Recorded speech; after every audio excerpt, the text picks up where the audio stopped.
그래서 한 구절이라도 그 말씀을 다시 반복해서 읽고 집에서 그 말씀을 깊이 묵상해서 그 말씀이 내 실생활 속에 적용될 수 있도록 해야 됩니다. 그래야 십자가의 능력과 부활의 능력을 경험하게 되는 것입니다. 적용하지 않으면 절대로 경건의 능력이 나갈 수가 없어요. 경건의 모양은 있지만은 경건의 능력이 나타날 수가 없게 되는 것입니다. 자, 우리가 지난 시간 교회가 하나 되기 위한 그런 권면의 말씀이 선포되었습니다.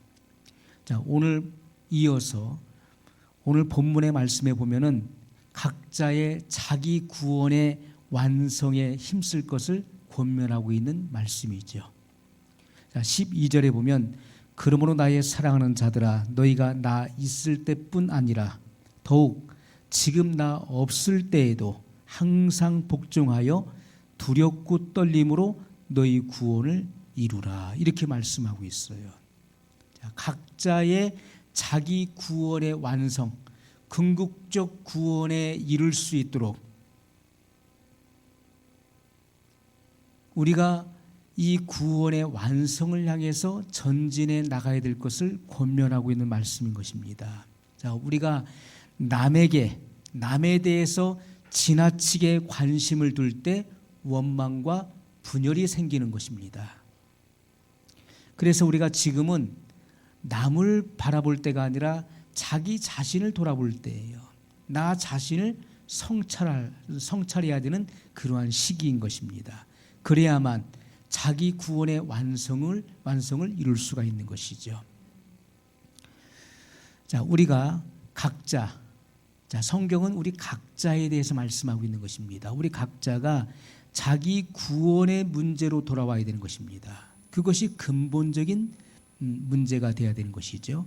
자기 구원의 문제로 돌아와서 경건한 두려움 속에 살아갈 때 교회는 하나가 되는 열매를 거둘 수 있는 것이고, 그리고 개인의 구원의 완성을 이룰 수가 있다는 말씀인 것입니다. 자, 그러면 우리가 구체적으로 무엇을 해야 될 것인가? 우리가 어떠한 일을 해야 될 것인가? 교회를 다니는 것으로 만족해서는 안 되는 것입니다. 자칫 잘못하면 종교인의 종교 생활을 할 수 있기 때문에 그렇습니다. 우리가 신앙생활하는 목적이 분명해야 되는 것이고 우리가 해야 될 일이 무엇인가를 분명히 발견해야 되는데 12절 말씀에 보면 구원을 이루라고 말씀하고 있습니다. 두렵고 떨림으로 너희 구원을 이루라. 자, 신앙생활의 가장 중요한 것은 구원을 이루는 일인 것입니다. 신앙생활을 수십 년 해놓고서 구원을 이루지 못했다, 구원이 완성되지 못했다면 어떻게 되겠습니까? 그는 인생의 실패자요 패배자가 되는 것입니다.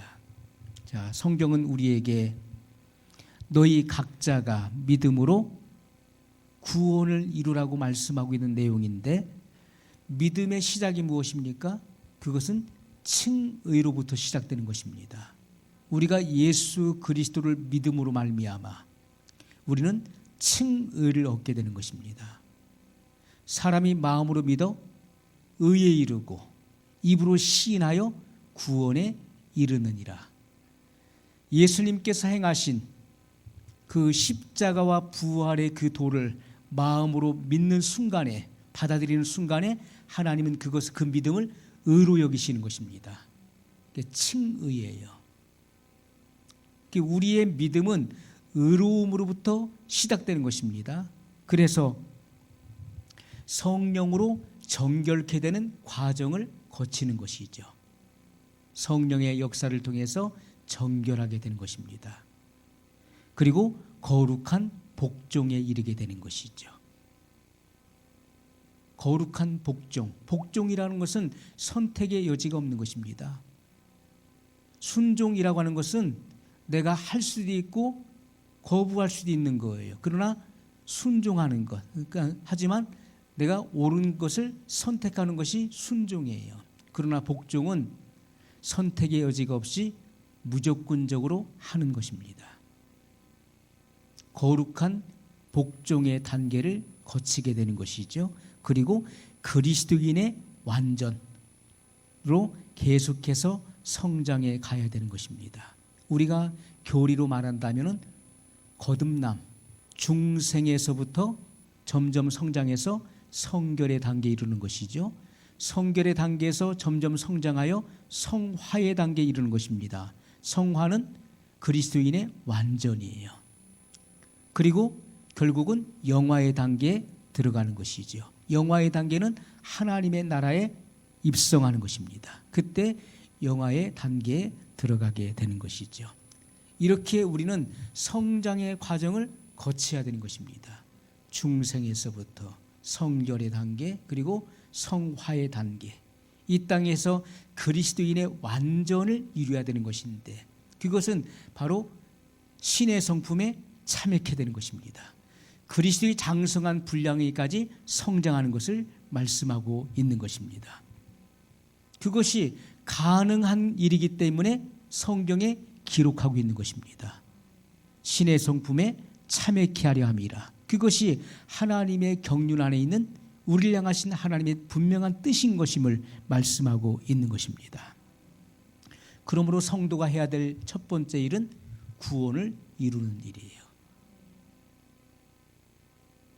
나의 구원이 완성되지 않으면 안 되는 것입니다. 나의 구원의 궁극적 완성을 향해서 우리는 끊임없이 전진해 나가야 돼요.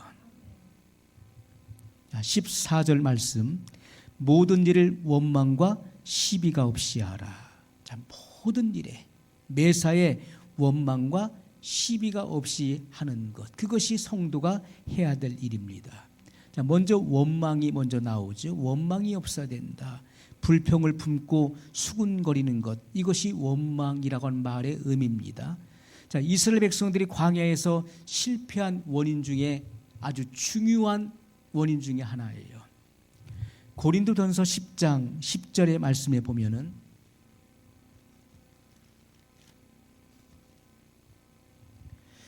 저희 중에 어떤 이들이 원망하다가 멸망시키는 자에게 멸망하였나니 너희는 저희와 같이 원망하지 말라. 원망은 큰 죄가 되는 것입니다. 그 원망 때문에 약속의 땅에 입성하지 못했어요. 이스라엘 백성들은 이미 애굽에서 나오기 전에, 출애굽하기 전에 적과 꿀이 흐르는 가나안 땅을 약속받은 자들이었습니다. 그러나 그들은 원망으로 인해서 약속의 땅에 들어가지 못했어요. 1세대 중에서 가나안 땅에 들어간 자는 여호수아 갈렙, 주님의 말씀을 믿었던 여호수아 갈렙 외에는 1세대가 들어가지 못하고 광야에서 다 심판을 받아 엎드려졌습니다. 그러므로 이 원망이라고 하는 것은 하나님의 나라에 들어가지 못하게 하는 아주 중요한 원인이 된다는 것입니다. 그러므로 이것을 경계로서 말씀하고 있는 거예요. 과거 이스라엘 백성들이 원망함으로 그들이 약속의 땅에 들어가지 못했다. 그들은 약속을 받았지만은 그들은 원망함으로써 약속의 땅에 들어가지 못했다. 이것이 경계로서, 거울로서 우리에게 비춰주고 있다는 것입니다. 자, 두 번째 나오는 것이 시비가 없이 하라. 시비라고 하는 것은 논쟁, 또 반박하는 것, 다투는 것을 의미하는 것이죠. 자, 원망과 시비라고 하는 것은, 원망과 시비가 있다는 것은 곧 성도의 신앙이 약화될 때 나타나는 첫 번째 병세가 되는 것입니다. 이것은요, 영적인 병이 진행되고 있는 상태를 지금 의미하고 있는 것이죠. 영적으로 병들었다는 것을 지금 말해주고 있는 거예요. 내 속에 원망과 시비가 있다는 것은 내가 지금 영적으로 약화됐고 그리고 병들어 있다는 거예요. 그 병세가 점점 깊어지고 있다는 것입니다. 여러분, 건강한 신앙은 감사가 넘치는 거예요. 감사. 모든 범사에. 그래서 바울을 통해서 범사에 감사라고 명령하고 있는 것입니다. 범사에 감사하라. 이것은 해도 되고 안 해도 되는 선택사항이 아닙니다. 이건 무조건 해야 되는 거예요. 범사에 감사하라. 기쁨이 넘치죠. 그리고 위로의 말, 격려의 말, 그리고 남을 높이는 칭찬의 말, 그리고 은혜스러운 말, 덕을 끼치는 말들이 넘쳐나는 거예요. 그것은 내 영혼이 건강하다는 것을 증명해 주는 것입니다. 그러므로 주님께서는 바울을 통해서 빌립보 교회에 이런 권면의 말씀은 지금 이 시대에 우리에게 너무나 적중하는 말씀이라는 것이죠. 원망과 시비가 있어서는 안 된다. 그것은 내가 영적으로 병들어 있다는 것이고 그 병세가 점점 깊어져 가고 있다는 것을 우리에게 말해주는 거예요. 자, 15절 말씀입니다. 이는 너희가 흠이 없고 순전하여 어그러지고 거스르는 세대 가운데서 하나님의 흠없는 자녀로 세상에서 그들 가운데 빛들로 나타내며. 하나님이 우리에게 원하시는 것은 뭡니까? 흠이 없어야 돼요. 흠이 없고 순전한 자녀가 되어서 빛을 발하라는 것입니다. 빛들로 나타나기를 원하신다고 말씀하고 있어요. 흠이 없고 순전하다는 것은 불순물이 혼합되지 않은, 불순물이 섞이지 않은 순결하고 무지한 상태를 의미하는 것입니다. 여러분, 예수님께서 재림에 오실 때, 공중에 재림하실 때 주님을 맞이할 수 있는 자의 자격이 무엇입니까? 죄와 상관없이 자기를 바라는 자들에게 주께서 두 번째 나타내시리라 말씀하셨어요. 이것은 무흠한 것, 그리고 죄가 없는 상태를 의미하는 것입니다. 죄를 무력화시키는 것입니다.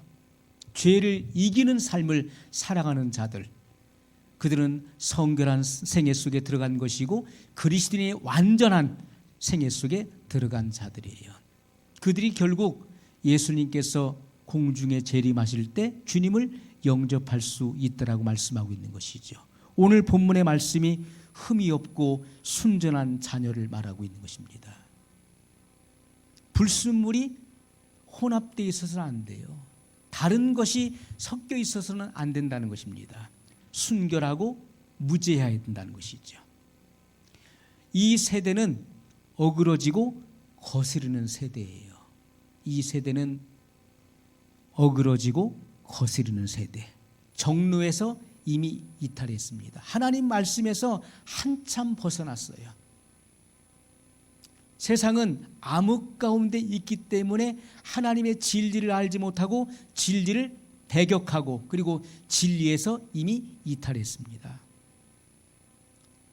굽고 비틀어진 그런 길을 가고 있는 것이고 사람들의 정신 상태는 어떻습니까? 사악하고 왜곡된 그러한 세상의 정신 상태를 지금 우리에게 보여주고 있는 것입니다.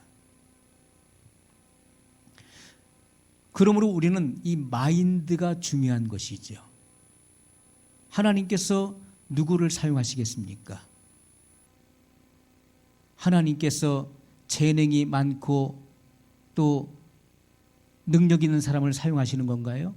그렇지가 않습니다. 하나님이 사용하시는 것은 마인드를 쓰시는 것입니다. 그 사람의 마인드, 그가 어떠한 마음의 소유자인가, 그가 어떠한 생각의 소유자인가, 그 사람의 마인드를 사용하시는 거예요. 그가 가지고 있는 어떤 지혜와 능력이나 어떤 재능을 쓰시는 것이 아니라는 것입니다. 그러므로 마음을 새롭게 함으로 변화를 받아야 돼요. 하나님의 선하시고 기뻐하시고 온전한 뜻이 무엇인지를 진리를 통해서 분별할 수 있는 사람이 되어야 되는 것입니다. 그러한 사람을 주님께서 사용하시는 것이죠.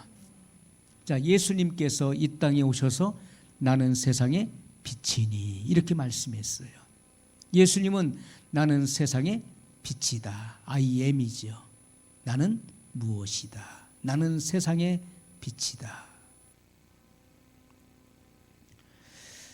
자, 빛은 말씀 안에 거하는 것입니다.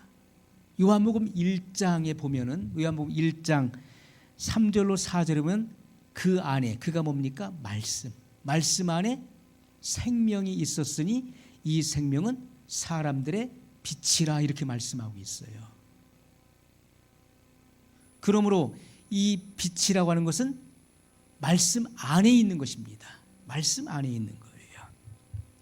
빛은 말씀 안에 거하는 것이라고 말씀하고 있어요. 그것이 사람의 생명이라는 것입니다. 이 빛은 사람의 생명이 되는 것입니다. 예수님께서 세상에 오셔서 무지와 어둠의 빛을 비추셨어요. 무지는 우리가 하나님의 존재를 알지 못하는 거예요. 왜냐하면 인간은 전적으로 타락하고 부패했기 때문에 하나님을 알 수 없고 찾을 수 없는 그러한 지경에 이르게 된 것입니다. 무지와 그리고 암흑에 주님은 그 빛을 비추셨어요. 주님은 모든 사람에게 빛을 비추셨습니다. 그런데 이 말씀을 믿고 받아들이는 자만이 빛의 아들이 되는 것이죠. 모든 사람에게 빛을 비췄지만은 그 빛을 받아들이고 믿고 받아들이는 자만이 빛의 아들이 되는 것입니다. 그리고 궁극적으로 하나님의 도성에 들어갈 수 있게 되는 것이죠. 참 빛만이 자기 자신을 증거할 수가 있는 것입니다. 참 빛만이 자기를 증거할 수 있는 거예요. 우리들은 빛에 의해서 빛을 볼 수가 있는 것입니다. 우리 자신은 빛이 아니었어요. 그러므로 빛에 의해서 빛을 볼 수가 있는 자들이에요. 그러므로 우리는 작은 빛들이죠. 예수님은 이 세상에 오셔서 비추는 참 빛이시고 우리는 그 빛을 받은 작은 빛이라는 것입니다. 그렇기 때문에 작은 빛은 참 빛을 증거해야 되는 것입니다. 우리는 작은 빛이기 때문에 참 빛이 되시는 예수 그리스도를 증거할 수 있어야 돼요. 예수님은 참 빛이시기 때문에 자기 자신을 증거할 수 있는 거예요. 그 증거는 옳은 것입니다. 우리는 그 빛을 받은 자들이기 때문에 작은 빛이기 때문에 참 빛 되시는 예수님을 증거해야 되는 것이죠. 자, 우리가 죄와 암흑 중에 있었습니다. 그래서 자기 자신의 능력으로는 자기 자신을 볼 수가 없는 거예요. 내가 어떠한 존재인지, 내가 얼마나 악하고 내가 얼마나 깊은 죄악의 나락 속에 빠져 있었던 존재였는지를 알 길이 없었어요. 왜냐하면 무지와 암흑으로 인해서 우리 자신을 성찰할 수가 없었던 존재였습니다.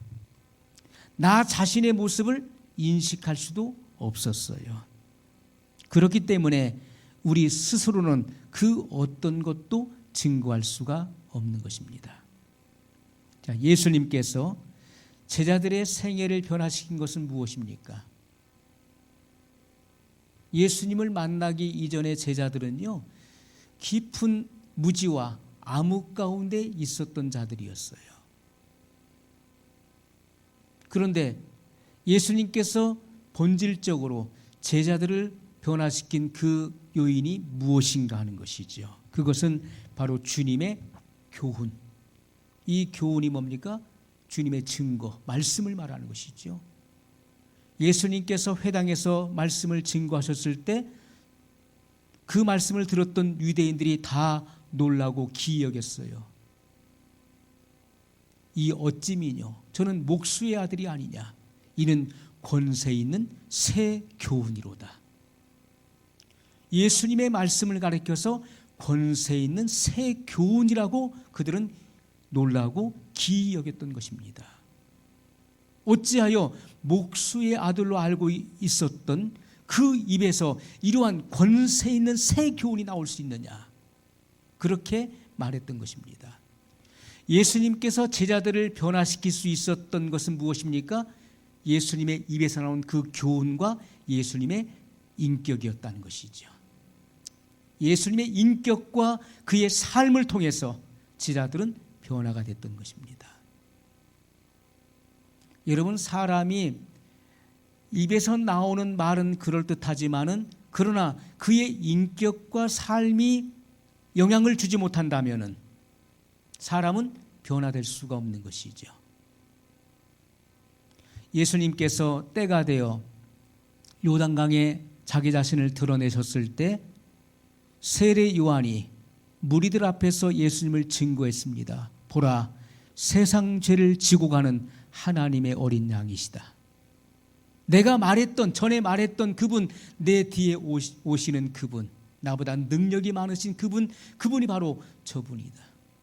저분이 바로 세상의 죄를 짊어지고 가시는 하나님의 어린 양이시다 하면서 자기의 제자였던 안드레와 요한을 예수님에게 보냅니다. 저분을 따라가라. 그래서 안드레와 요한이 예수님을 따라가요. 따라가면서 어디 계시나이까? 라고 묻습니다. 유숙하시는 곳이 어딥니까? 라고 여쭙는 거예요. 왜? 교제를 위해서. 그때 예수님께서 와 보라 말씀하셨어요. 와 보라. 예수님께서 거처하셨던 것은 빈민촌이나 또는 동굴 같은 곳이었습니다.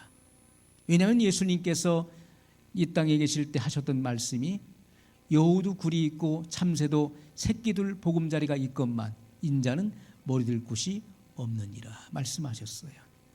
예수님께서 거처하셨던 곳은 빈민촌이거나 아니면 굴이었습니다. 그날 안드레와 요한은 예수님을 따라갔고 밤새도록 주님과 교제를 나누었던 것입니다. 그리고 그들은 변화되었어요. 안드레는 자기 형제 시몬 베드로를 전도하게 되죠.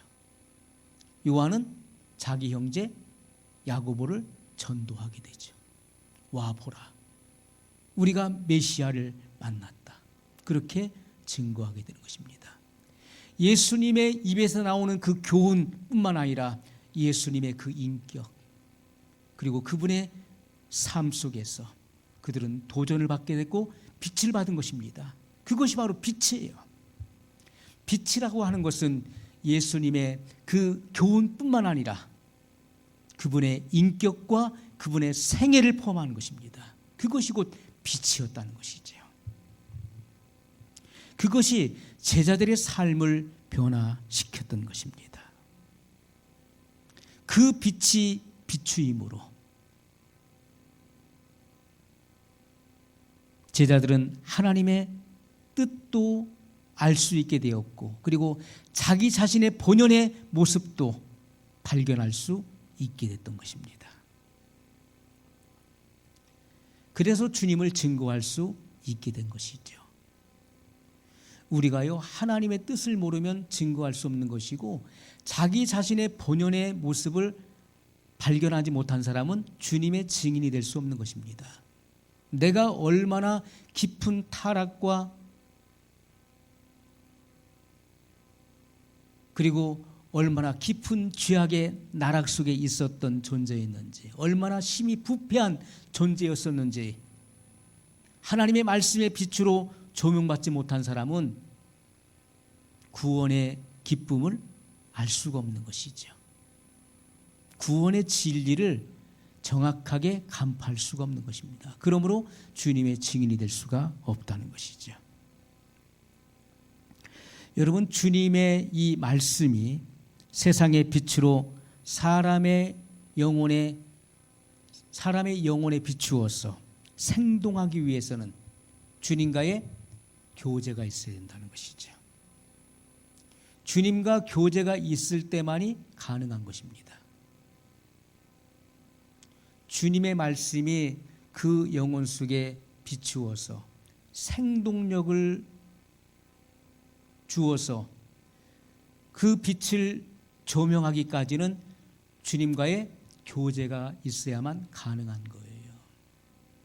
그러므로 말씀을 여러분들이 아무리 많이 읽고 많이 공부해도 주님과 교통하지 않는 사람, 기도하지 않는 사람은요 생동력이 없는 것입니다. 여러분이 아무리 주님을 증거한다고 증거해도 그 언어 속에는 생동력이 빠져 있는 거예요. 그러므로 반드시 주님과 교제할 때만이 이 생동력이 있게 되는 것입니다. 주님과의 이 교제, 기도는 바로 우리의 영혼을 생동력 있게 만드는, 그 말씀을 생동력 있게 만드는 그러한 원인이 되는 것입니다. 그러므로 주님께서 우리에게 이 죄에 대해서 수없이 많이 말씀하셨어요.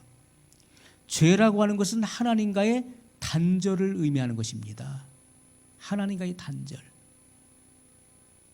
죄가 하나님과 우리 사이를 내었다라고 성경은 말씀하고 있어요. 우리가 죄를 지었을 때, 하나님 앞에 죄를 짓거나 대인관계 속에서 막힘이 있으면 어떻습니까? 그것이 죄예요. 하나님과 우리 사이를 내는 것입니다. 그러므로 우리가 아무리 부르짖어도 하나님으로 하여금 우리의 기도를 듣지 못하시게 하는 원인이 되는 것이라고 말씀하고 있어요. 죄라고 하는 것은 하나님으로 하여금 우리의 기도를 듣지 못하게 하는 요인이 된다는 것입니다. 그 원인이 되는 거예요. 그러므로 반드시 그 죄의 문제를 해결해야만 되는 것이죠. 우리가 예수님을 구주로 믿어 하나님의 자녀가 되었어도 죄를 짓게 되면 하나님과 단절되는 것입니다. 교통이 되지 않는 것입니다. 반드시 그 죄의 문제를 해결해야 되는 거예요. 그러므로 요한일서 1장 9절에 만일 우리가 우리 죄를 자백하면, 이 말씀은 신자에게 주신 말씀인가요? 아니면 세상의 불신자들에게 주신 말씀인가요? 신자들에게 주신 말씀인 것이죠. 사도 요한을 통해서 믿는 자들에게 주신 말씀인 것입니다. 만일 우리가 우리 죄를 자백하면, 불신자들은 하나님을 의식하지 못하기 때문에 자기 자신의 본인의 위치를 알지 못하는 것입니다. 그러므로 그들은 자백하지 않습니다. 믿는 자가 하나님을 의식하기 때문에 두려움 가운데 자백하게 되는 것이지요. 죄를 의식하는 것입니다. 만일 우리가 우리 죄를 자백하면 저는 미쁘시고 의로우사 우리 죄를 사하시며 모든 불의에서 우리를 깨끗게 하실 것이요, 이렇게 말씀했어요. 불의에서 깨끗하게 하신다, 죄를 용서해 주신다, 이렇게 말씀하고 있어요. 그래야만 하나님과의 교제가 다시 회복되는 것입니다. 하나님 우리 기도를 들으실 수가 있는 거예요. 죄를 품고 죄를 짓는 삶을 반복해 살아갈 때 아무리 여러분이 기도해도 하나님은 그 기도를 듣지 않으시는 것입니다. 반드시 그 죄의 문제를 해결해야 돼요. 죄 용서를 받고 난 이후에야 하나님께서 그 기도를 들어주시게 된다는 것입니다. 자, 이것은 굉장히 중요한 문제인 것이죠. 에베소 5장 14절에 보면 잠자는 자여 깨어서 죽은 자들 가운데서 일어나라. 그리스도께서 내게 비추시리라. 아멘. 여러분, 영적인 교제가 단절되면요, 모든 영적 생명은 사멸되는 것입니다. 죽어 없어지는 거예요. 영적 교제가 단절되면.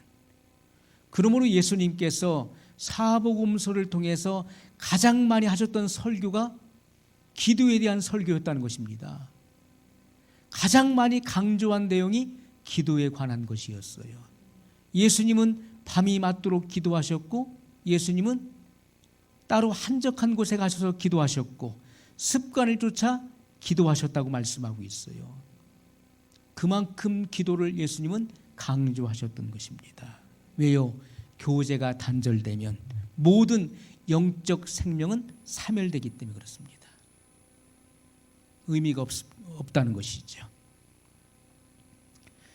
자, 바울은 다메섹 도상에서 빛 가운데 예수님을 만났습니다. 주님은 빛으로 나타나셨어요. 이것은 빛과의 만남이었던 것이죠. 그는 참 빛을 보았습니다. 예수님은 참 빛이시잖아요. 사도 바울은 다메섹에서 참 빛을 본 것입니다. 예수 그리스도, 참 빛을 보았고 참 빛과의 만남이 이루어졌던 거예요. 그러므로 그가 회심하게 된 것입니다. 그리고 그의 눈에서 암흑의 비늘 같은 것이 떨어지게 되었어요. 예수님께서 아나니아에게 나타나셨고 사울에게 가서 그에게 안수하여 다시 보게 하라 말씀하셨어요. 아나니아가 가서 사울에게 안수할 때 내가 오던 길에 만났던 주 예수께서 나를 보내어 너에게 안수하게 하셨다. 그리고 그에게 안수하여 다시 볼 것을 명령할 때 그의 눈에서 이 암흑의 비늘 같은 것이 떨어지게 되었어요. 그리고 다시 보게 되었습니다. 죄 많은 암흑의 비늘이 떨어지게 된 것이죠. 그러므로 그는 밝히 보게 된 것입니다. 암흑의 비늘이 떨어진 이후에 그는 비로소 이방의 빛으로 파견을 나가게 된 것입니다. 파송된 것이죠. 너는 이방을 비추는 빛이 되라. 예수님께서 그렇게 말씀하신 그 내용이 성취되는 것입니다. 여러분, 죄 사함을 받지 못한 사람은 빛이 될 수가 없는 것입니다. 내가 죄 사함을 경험해야 돼요. 죄 사함. 그래야 내 안에 빛이 들어오고 그리고 그 빛으로 주님을 증거할 수 있게 되는 것입니다. 여러분, 우리가 아까 드렸던 그런 찬송 중에도 정결한 마음 그 속에서 신령한 빛 비치오니 3절 찬송이었나요? 정결한 마음 내 속에서 신령한 빛 비치오니 마음이 정결하게 돼야 신령한 빛이 비추게 된 것입니다. 여러분의 인격을 통해서 그 빛이 드러나게 되는 거예요. 마음이 더럽고 이 마음이 암흑으로 죄악의 암흑으로 가득 차 있으면요 빛이 나갈 수가 없는 것이죠. 자, 바울이 이러한 빛을 받고 그리고 그의 눈에서 죄악의 비늘이 떨어지고 난 이후에 그는 빛의 사자로서 그리고 빛의 종으로서 그는 파견이 되었는데 바울은 누구와 싸우는 것입니까? 이 세상 어둠의 주관자. 어둠의 주관자와 싸우는 거예요. 자기 자신을 광명의 천사로 가장한 마귀와 싸우는 것입니다. 오늘 우리들이 빛을 받은 사람들은요, 우리의 씨름과 싸움의 대상이 너무나 명확한 거예요. 사람과 싸우는 게 아닙니다. 혈육 있는 사람과 싸우려고 해서는 안 돼요. 우리의 씨름의 대상, 싸움의 대상은 바로 이 세상의 어둠의 주관자예요. 하늘에 있는 악의 영들이에요. 그리고 자기 자신을 광명의 천사로 가장하는 마귀입니다. 우리는 그러한 존재와 싸우는 자들이에요. 그러므로 빛의 갑주, 바로 전신갑주를 입지 않으면 안 되는 것입니다.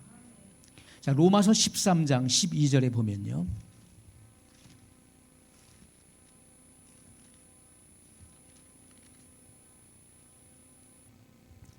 밤이 깊고 낮이 가까웠으니 그러므로 우리가 어둠의 일을 벗고 빛의 갑옷을 입자. 아멘.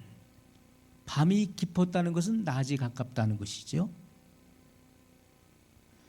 그러므로 우리가 어둠의 일을 벗고 빛의 갑옷을 입자. 이 갑옷은 무엇입니까? 전신갑주를 말하는 것입니다. 하나님의 전신갑주를 입으라. 이렇게 말씀하고 있어요. 우리는 구원의 투구를 써야 됩니다. 그리고 의의 흉배를 붙여야 돼요.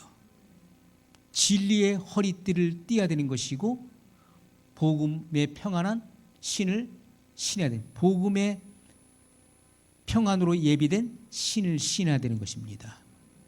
우린 믿음의 방패를 가져야 되는 것이고 성령의 검, 곧 하나님의 말씀을 가져야 돼요. 자, 우리가 하나님의 말씀만이 공격용 무기예요. 나머지는 방어용 무기죠. 그렇다면 하나님의 말씀, 진리의 검을 가져야 되는, 성령의 검을 가져야 되는데 그 검을 가지고만 있어서는 안 되는 것이고 그 검을 사용할 수 있는 검술을 배워야 되는 것인데 이 말씀을 자유자재로 구약과 신약의 말씀을 꺼내어서 사용할 수 있는 그러한 실력과 능력을 갖춰야 되는 것입니다. 마귀가 예수님을 광야에서 시험할 때 예수님께서는 3번 다 신명기의 말씀을 인용하셨어요. 마귀는 시편의 말씀도 인용했습니다. 시편의 말씀. 여러분 오늘날 이단자들도 성경 말씀 가지고 오는 거예요. 말씀 가지고.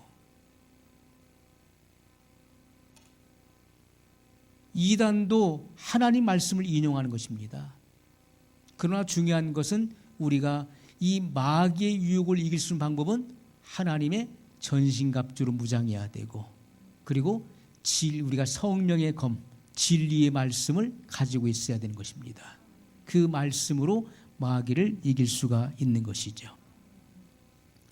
사도 바울은 성도들에게 빛의 아들같이 행하라고 분명히 말씀하고 있습니다.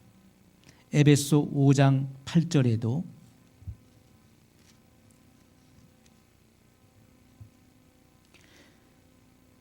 너희가 전에는 어둠이더니 이제는 주 안에서 빛이라. 빛의 자녀들처럼 행하라. 아멘.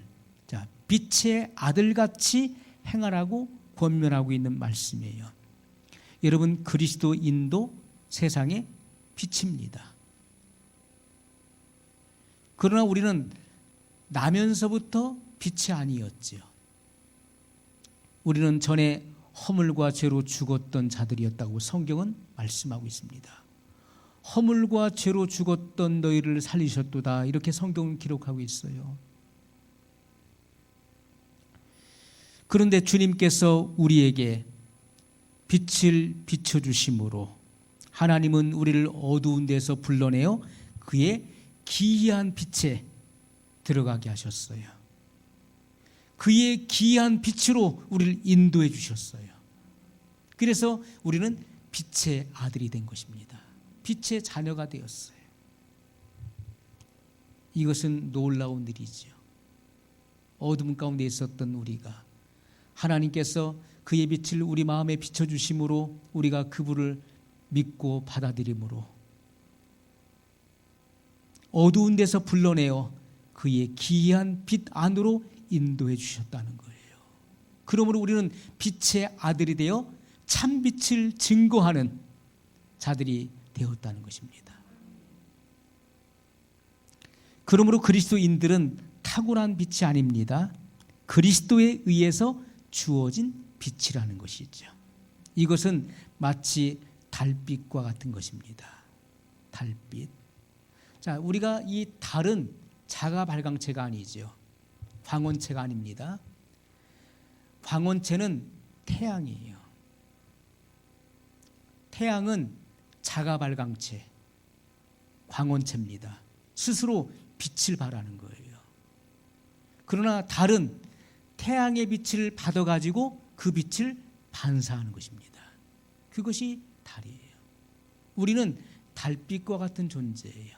예수님은 태양 같은 분이시고 그래서 달이 태양의 빛을 받아서 그 태양의 빛을 밤하늘에 반영하는 것처럼 우리는 그리스도의 참 빛을 받아서 그 빛을 세상에 반영하는 자들인 것입니다.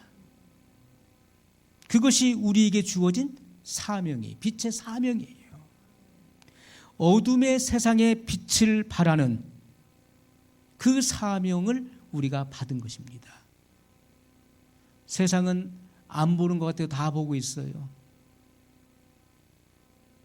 여러분이 변화됐는지 변화되지 않았는지는 나 자신이 말하는 것은 그것은 정확한 것이 아닙니다. 나는 변화됐어. 그러나 남이 봤을 때 변화가 안 됐다면 그것은 정확한 나 자신을 보지 못하고 있는 것이죠. 빛이라고 하는 것은요, 어둠 가운데 빛이기 때문에 어둠이 먼저 하는 것입니다. 다 어둠이면은 알아볼 수가 없죠. 그러나 칠흑같이 어두운 밤에 별들이 비춤으로써 그들이 빛의 아들이라는 것을 알 수가 있는 것이죠. 왜요? 칠흑같이 어두운 밤하늘을 비춰주고 있잖아요. 달이 비추고 별들이 비추고 있는 거예요.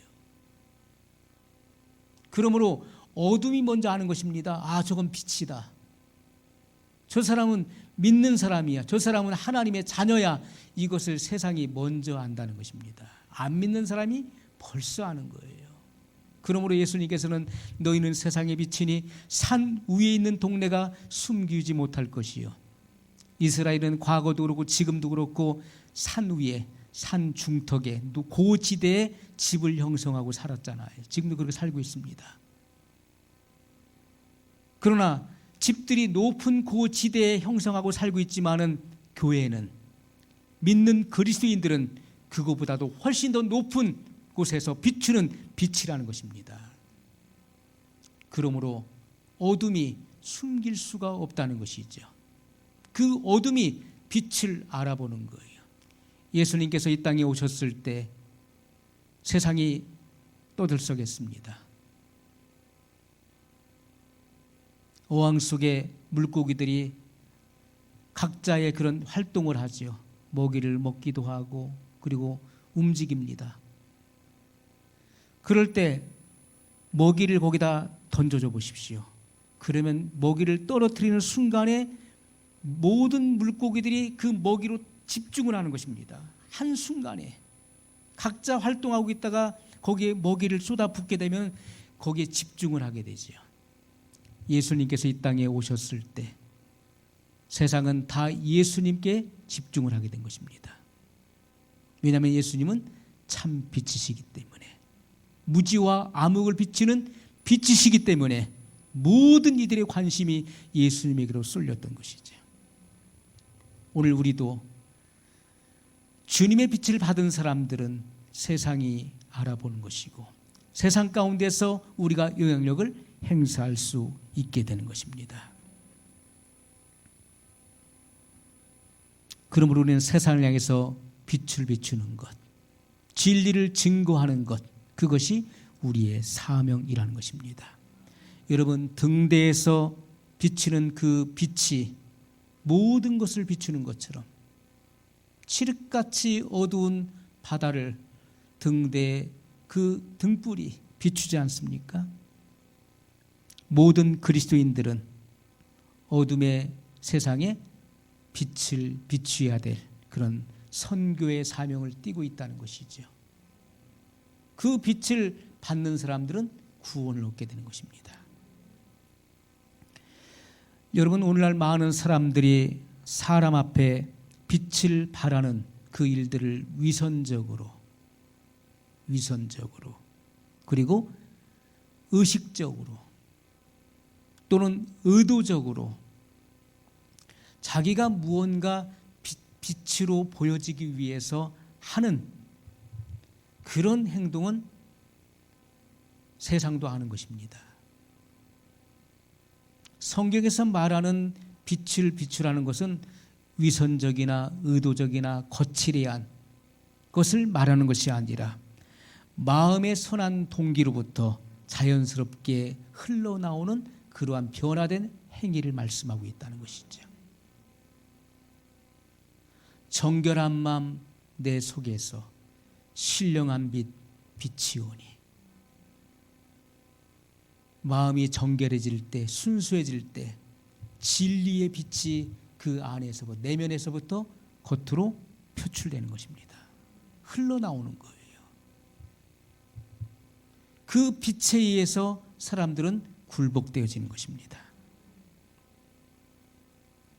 예수님께서 말씀하시기를 요한복음 8장 12절에 나를 따르는 자는 어둠 속에 다니지 아니하고 생명의 빛을 얻으리라, 이렇게 말씀했어요. 나를 따르는 자는, 나는 빛이니 나를 따르는 자는 실족하지 아니하리라. 나를 따르는 자는 어둠 속에 다니지 아니하고 생명의 빛을 얻으리라, 이렇게 말씀했어요. 주님을 따르는 자만이 신앙생활에 성장하는 자들이에요. 성장하는 자들, 주님과 함께 동행할 수 있어야 돼요. 주님과 함께 한 곳에 오래 머물러 있어야 돼요. 제자들은 3년 반 동안 예수님으로부터 교육을 받았습니다. 그들은 예수님과 함께 삶을 나누었습니다. 인격을 나누었어요. 주님의 말씀을 나누었습니다. 주님과 함께 동행해야 돼요. 주님과 함께 오래 머물러야 돼요. 그렇지 않으면 생명의 빛은 소실되는 것입니다. 예수님께서는 참 빛이시고 그리고 그 복음의 진리를 믿는 자도 빛이라고 말씀하고 있어요. 그러므로 우리가 빛 가운데 걸어가야 됩니다. 그리고 그 빛의 무기를 몸에 지니야 돼요. 그리고 그 빛을 발산해야 되는 것이죠.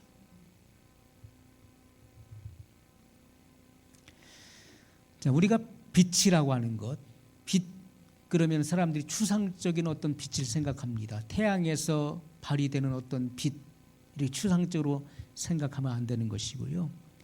빛이라고 하는 것은 믿는 자에게 주어지는 하나님으로부터의 인도하심, 그리고 하나님의 힘, 그리고 위로 또는 하나님과의 교제, 그리고 그리스도인의 성품과 생애를 의미하는 것입니다.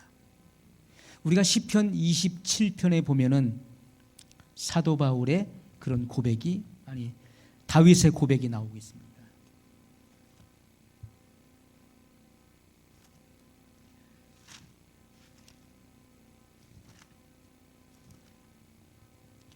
여호와는 나의 빛이요 나의 구원이시니 내가 누구를 두려워하리요. 여호와는 내 생명의 능력이시니 내가 누구를 무서워하리요. 나의 대적 나의 원수된 행악자가 내 살을 먹으려고 내게로 왔다가 실족하여 넘어졌도다. 자, 시편 기자 다윗은요, 여호와는 나의 빛이시다 이렇게 증거하고 있어요. 빛, 하나님의 인도하심, 하나님의 위로, 또 하나님의 힘이 함께하기 때문에 원수가 나를 먹으려고 달려들었다가 실족하여 넘어졌다는 거예요. 왜요? 하나님의 힘이 그를 둘러 진치고 있기 때문에, 하나님의 보호와 인도하심이 있기 때문에 원수가 내 살을 먹으려고 내게로 왔다가 실족하여 넘어졌다는 거예요. 그것이 바로 빛입니다.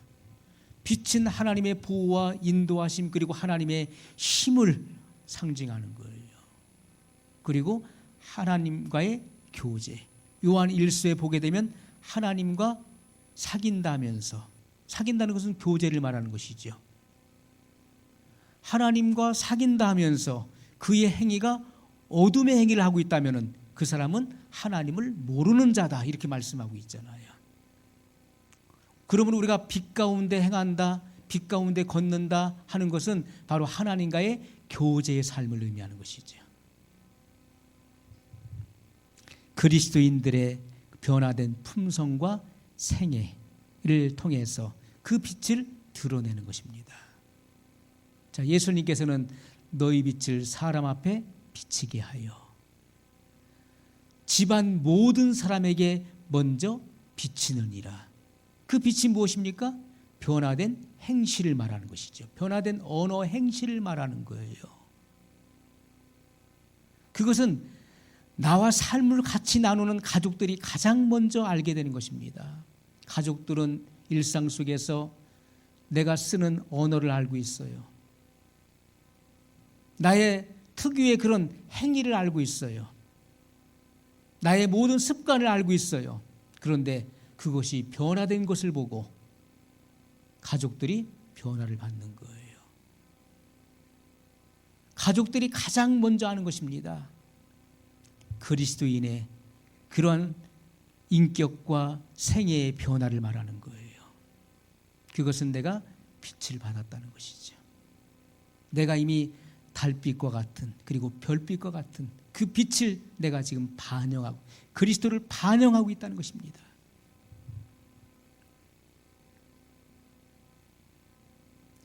여러분, 칠흑같이 어두운 밤 하늘에 달빛 그리고 수많은 별빛이 밤 하늘을 비추는 것입니다. 그렇게 되라고 말씀하고 있는 거예요. 이 세상은 칠흑같이 어둡습니다. 암흑의 세상이 암흑. 죄악으로 관영합니다.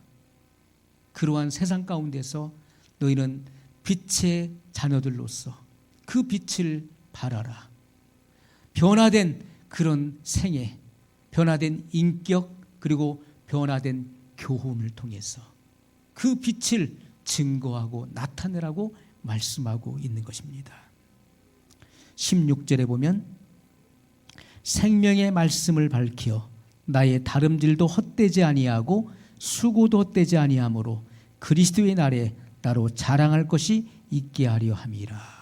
생명의 말씀을 밝히라고 말씀하고 있습니다. 복음을 가리켜서 생명의 말씀이라고 지금 증거하고 있는 거예요. 왜냐하면 복음은 생명을 주는 말씀이기 때문에 그렇습니다. 그래서 생명의 말씀이라고 증거하고 있는 거예요. 복음은 생명을 주는 말씀이에요. 이러한 생명을 주는 복음을 내가 소유하고 있어야 되는 거예요. 복음의 진리를 정확하게 이해하고 깨닫고 있어야 되는 것입니다. 복음이 무엇이죠? 인간에게 구원을 주는 복음의 핵심, 기독교 복음의 진수가 뭐죠? 라고 물었을 때 그것을 정확하게 증거해낼 수 있어야 되는 것이죠. 그것이 바로 복음을 소유하고 있는 자예요. 기독교 복음의 진수, 영혼들이 듣고서 구원을 얻게 하는 그 진리를 정확하게 알고 있어야 되는 것입니다. 그것이 바로 생명의 말씀을 밝히는 거예요. 밝힌다는 것은 증거한다는 것이죠. 생명을 주는 그런 진리를 내가 가지고 있어야 되는 것이고 그것을 증거할 수 있어야 된다는 것입니다. 그것이 성도들이 해야 될 중요한 사명이라는 것입니다. 신앙의 연조가 중요하지 않다는 것을 수없이 말씀드렸습니다. 신앙의 연조가 길면 뭐 할 것입니까? 복음의 진리를 내가 깨닫지 못하고 있고 복음을 내가 증거할 수 없다면은, 복음의 핵심을 말하지 못한다면은 그런 수없이 많은 시간을 허송세월한 것입니다. 주님은 우리가 세상의 빛들로 나타내기를 원하고 계시죠. 우리는 이 일에 대해서, 이 막중한 사명을 감당하는 것, 그리스도의 복음이 이 어두운 세상, 교회가 탄압받고 있는 이 세상, 그리고 모든 것을 제한시키는, 종교의 자유를 억압하고 제한시키는 이 어그러지고 삐뚤어진 세대 가운데서도 주님은 분명히 빛들로 나타내기를 원하신다는 것입니다. 빛은 숨길 수 없는 것이죠. 그래서 증거하는 삶을 살아가는 것, 선교하는 것, 교회가 교회로서의 그 역할을 감당하는 일에 우리 자신이 제물이 되어야 되는 것입니다. 희생 제물로 바쳐져야 돼요. 그리고 이 모든 일에 우리는 마음을 같이 해서 협력해야 되는 것입니다. 그럴 때 교회가 바로 세워지고 교회는 더 강력한 그런 빛을 발휘하게 될 것입니다. 오늘 말씀을 기억하면서 우리 한 목소리로 같이 기도하겠습니다. 영원하신 사랑의 하나님 아버지, 감사합니다. 진리를 알지니 진리가 너희를 자유케 하리라 말씀하셨던 것처럼 주님, 우리가 진리를 깨닫게 해 주옵소서. 영혼들에게